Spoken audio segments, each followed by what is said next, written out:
Hello everyone and welcome back to another book review. Today I am going to be reviewing See You Tomorrow at the Food Court by Shinichiro Nariie. I do not know how to say that name correctly, so it will be in the description. This is, as far as I know, a standalone manga volume manga volume that focuses on two girls and is a slice of life teen-centered story. So this has been on my TBR for a while. I'm not entirely sure where I came across it, but the concept seems interesting. It is just two friends who meet in a food court and talk. It is like pure the definition of a slice of life. And I was intrigued, and when I found it in my local library, I decided to take it home and read it.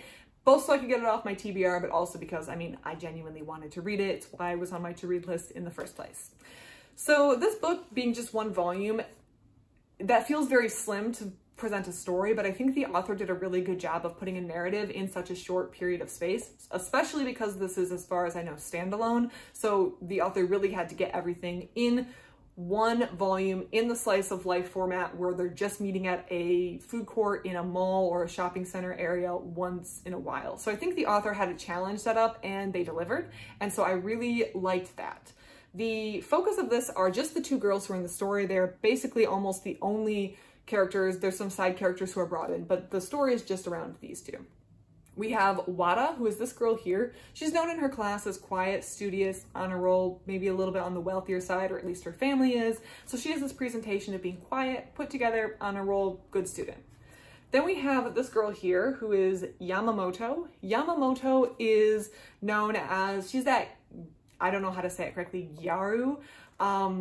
She has a style that has characteristics and assumptions about her. Although she doesn't really seem to live out that lifestyle, she has a lot of assumptions because of the way she looks and the way that, especially that she wears her hair, that lead to people maybe being intimidated of her in her class. So both of them are kind of living a life or have this external appearance that makes people have assumptions about them. But they find that they have a lot in common, and their inner life is nothing like the way they project to their class. And having run into each other or having established a friendship, which is discussed kind of later in the book how they come together, they go and eat snacks together after school at a food court. And in this time in the food court, they just talk about life and what's going on. So even though they both have to present, or they do present a certain way at school, this is a time where they can just be themselves and talk about what they want. And I think it's a really interesting, it's topical, I'll just say that, for teens to want to put on one way or act a certain way, but then when they're together, maybe talk or act a different way. And they can truly be themselves without assumptions or decisions or outside influence about how they look impacting the way they can talk to one another, is what I'm trying to say.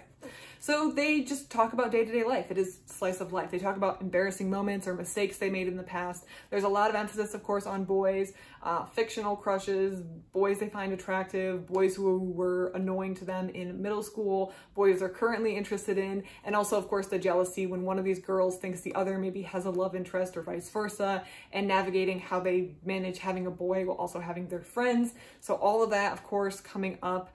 And also things like future plans. What are they going to do in the future? Do they want to move to another country? What are they going to do? But of course, in that lighthearted way that just friends hanging out are addressing.